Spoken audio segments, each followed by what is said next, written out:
Can your clothes help you survive the zombie apocalypse? Does the right accessory make the difference between living and becoming a snack for a clicker? Hello Internet, welcome to Style Theory, the show that never fails to be a real fun guy. But you know what always brings all the cordyceps to the yard? The Last of Us, which just so happens to be back with season 2 right now on HBO. No, we're not sponsored, I'm just that hyped. But all those post-apocalyptic feels have me wondering about more than just who's gonna survive the latest episode. I want to know if fashion could have saved the day. Would Joel, Ellie, and all of the friends they made along the way have been saved if only they were properly dressed for the occasion? The occasion, of course, being the outbreak of fungal zombies. Duh! Think of this as the 4th installment of the survival clothing miniseries we've had going on the channel. Now get ready to open your closets to see if you have what you need to stay alive against the biggest threats in The Last of Us and, I wasn't expecting company. Sorry, like, give me 1 second. Hello? Ah! Okay, this just got way too real. I am not even dressed for this yet. Quick, we need to build this outfit fast because my life depends on it. Alright, we need to build the perfect outfit not only to survive, but thrive in the world of The Last of Us.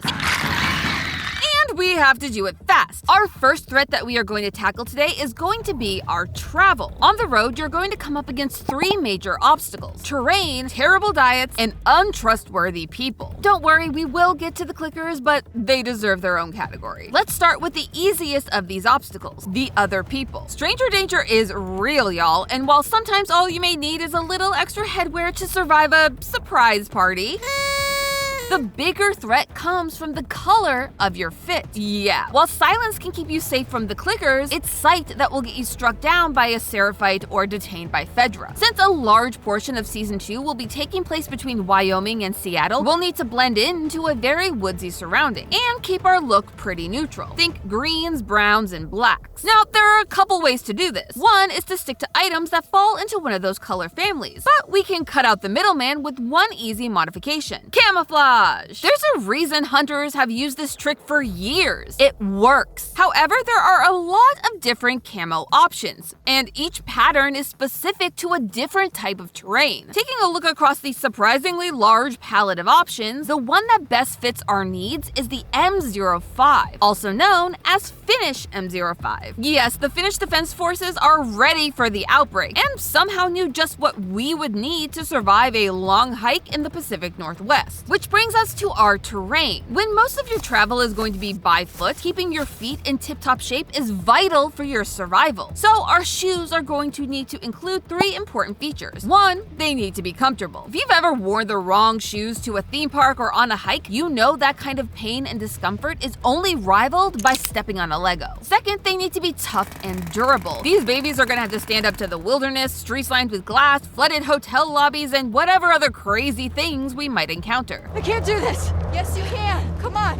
And that heart-stopping parkour moment brings me to our final feature, traction. Our shoes need to stick to any rock, stair, or impossibly high bridge so that we don't slip and fall to our doom. You might think finding a shoe that can meet all of those requirements would be impossible. But lucky for us, our outdoorsy peers have already given us the perfect kind of shoe: hiking boots. So the bigger challenge today will be picking out which one is best for our fit. My first thought was the Danner Mountain 600 hiking boot, because on the surface they look like a great option. Except that they are made of leather. No, it's not the vegetarian in me saying that. It's that leather shoes often need to be broken in a way that other shoes do not. And that process can be pretty painful. Plus, that tall ankle can cause chafing and blisters to form if you work up a sweat. Which, let's be real, the amount of cardio going on fighting and running from your enemies, you are gonna be one sweaty beast. Those types of minor injuries can keep you from moving fast and leave you open to infection if they burst. So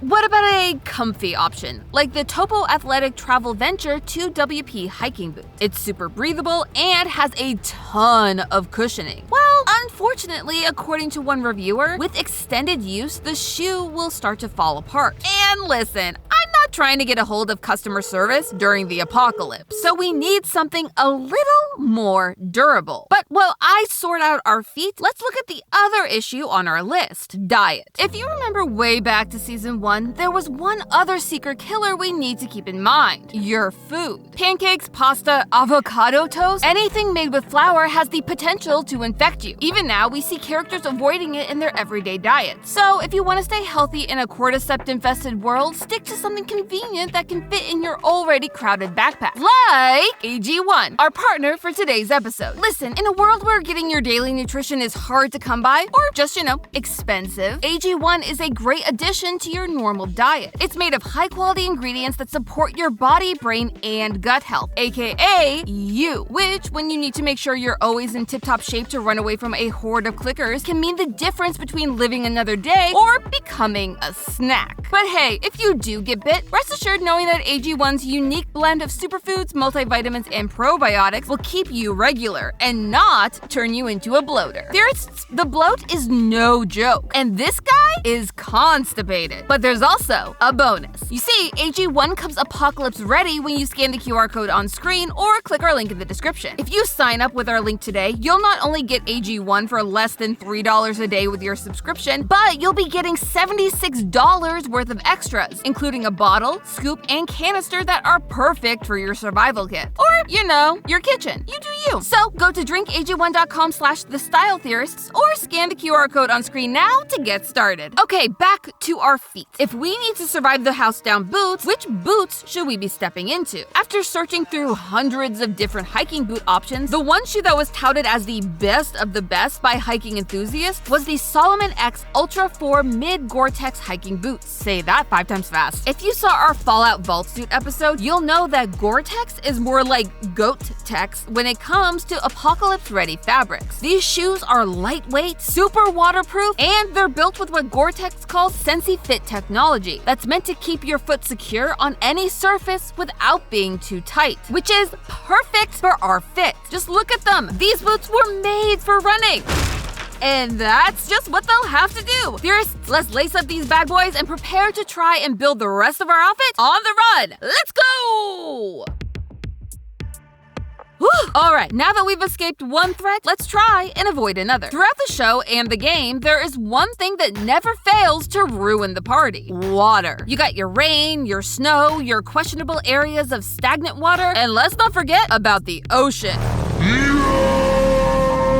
No matter where you are in The Last of Us, things are gonna get a little wet. And so we need to find a way to keep ourselves as dry as possible. Now, those shoes we just got are already starting us off on the right foot, because they're waterproof. So let's see if we can do the same for our inner and outer wear, starting with something a little personal. When it comes to survival, we don't want to neglect the underwear. The last thing you need to worry about when roughing it in The Last of Us is a rash or a fungal infection. And I'm not just talking about the cordyceps. Swampy bottoms can turn deadly when you don't have easy access to laundry facilities and detergents. These conditions are not only a breeding ground for bacteria, but also the fungi that causes things like athlete's foot. Which reminds me, let's add socks to our innerwear as well. So when you're roughing it in the realest of ways, the best way to avoid getting a skin rash or infection is to choose materials that are breathable and moisture wicking, which means we're gonna have to leave the Hanes and the Fruit of the Looms behind. They are typically made of cotton, and pure cotton is not gonna hold up under these extreme conditions. It would absorb all that sweat and likely lead to the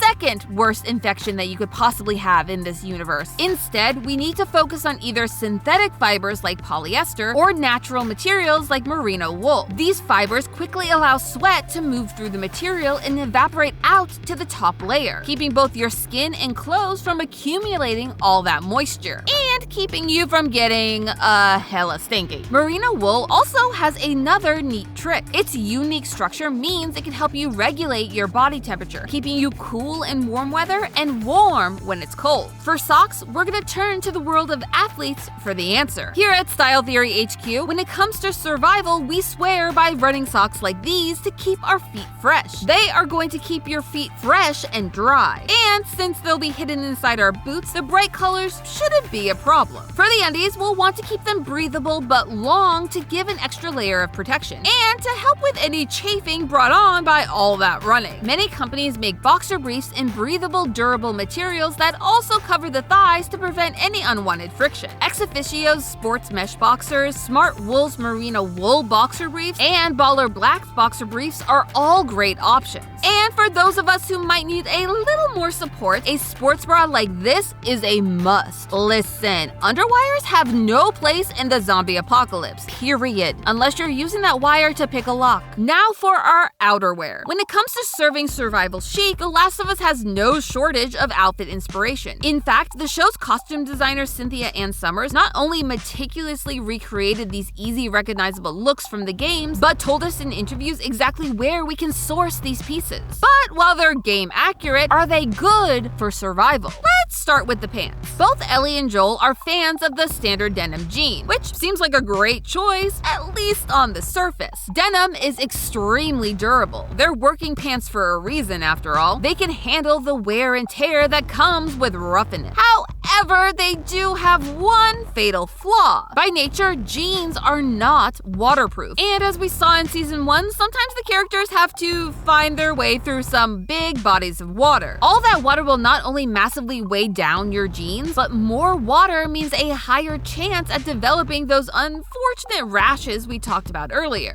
Instead, we need to find pants that are just as durable as denim, while also being breathable, waterproof, and say it with me, theorists, it should have pockets! Yes, I am still on my pro pocket soapbox. I will not be quiet about the pockets! I scoured the internet for something to fit the bill, and in my search, I stumbled upon a company called 511 Tactical. I love online shopping. It is my superpower. They make a ton of tactical gear that is actually used in IRL dangerous situations. And the XPRT tactical pant seems like our best bet. They're made of a special blend of cotton and rip-proof tactical nylon. And they come with not one, not two, but 16 pockets! Ugh, catch me, theorists. I'm swooning. On top of that, these pants come with built-in knee pads that will make getting into those hard-to-reach hiding places easier on Joel's old man knees. No shade, knees are a weak spot for even the strongest person when you're pushing 60. We'll just need to make sure we get them in our perfect camo colors. There is one issue though. While these pants are water resistant, which is more than we can say for denim, they may need a little help to hit the bar for a best survival pant. Thankfully, 511 was already way ahead of us on that. Introducing the XPRT waterproof pant, which scores super high on tests of both waterproofing and breathability. And they are meant to be worn over the tactical pants. Score! We love a parka for your pants.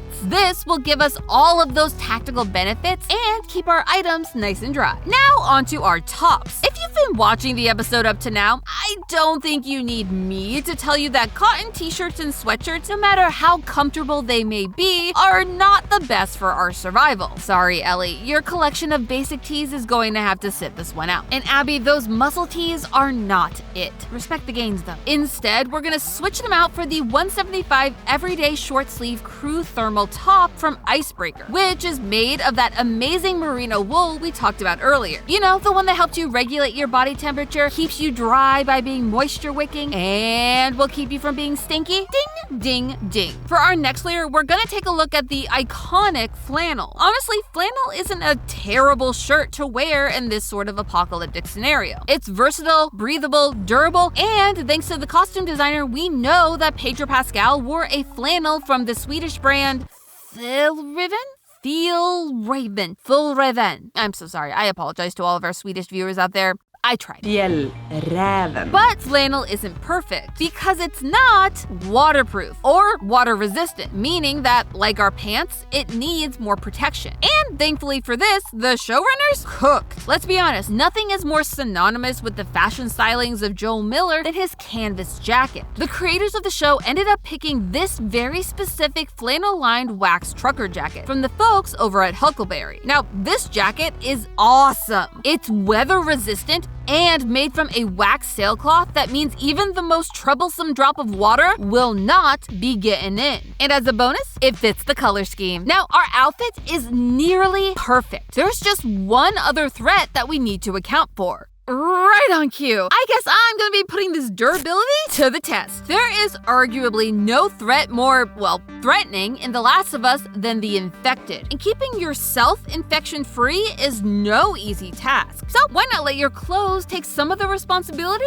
off your shoulders? Now, in the games, the infection is spread in two ways: spores and being bitten. So you can solve a lot of the infection issues with a simple gas mask. However, the bite, which is the main source of spreading the infection in the show, is harder to prevent. You need to be protecting as much skin as you possibly can. And not to toot our own horn, our outfit is doing a pretty good job of that already. Multiple layers makes it harder for infected to bite through and reach your delicate, vulnerable skin. However, looking at our fit, I'm still seeing a lot of skin peeking through. The hands, arms, legs, and neck are common infection points we see in both the show and the games. Now, if we were only dealing with a newly infected runner or even a stalker, then maybe our canvas and tactical gear would be enough on their own. The later stages, however, are known for having enhanced strength, and enhanced strength likely means a stronger bite. So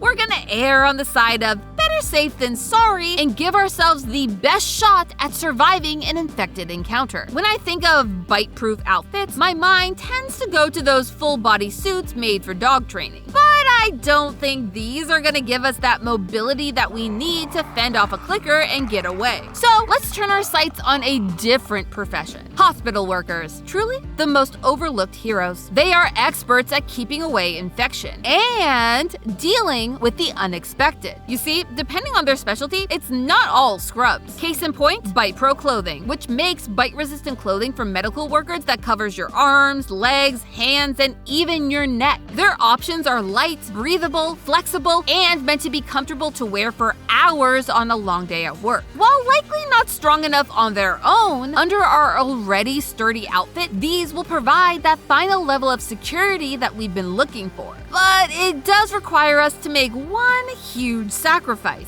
our flannel. I know, how could I? Theorists, too many layers will make us too warm and hurt our mobility. We have to do this. Plus, we already have a flannel lining in our jacket. Take a deep breath, it will be okay. Now say your final farewells to the flannel and say hello to the Bite Pro bite-resistant turtleneck jacket. The high neck and hand covers will do the work that our flannel couldn't. And we'll pair it with the matching long johns to go under our pants. And finally, to add that final level of worst-case scenario protection, we will top off our functional fit with a cut-proof, bite-proof, scratch-proof, and water-resistant balaclava from Blade Runner. Is this excessive? Yes. Are we protected? Also yes. So it's finally time to answer, what should you wear to survive the Last of Us apocalypse? Theorists, meet our Style Theory approved survival fit. It's strong, sturdy, waterproof, bite-proof, and leaves next to nothing exposed. And keeping all of our outer layers in that specialty camo color means that we are gonna be hard to see. So whether a fungal zombie apocalypse breaks out in real life or just in your imagination, you'll be able to outlast the rest of us. But hey, that's just a theory. A style theory. Keep looking sharp.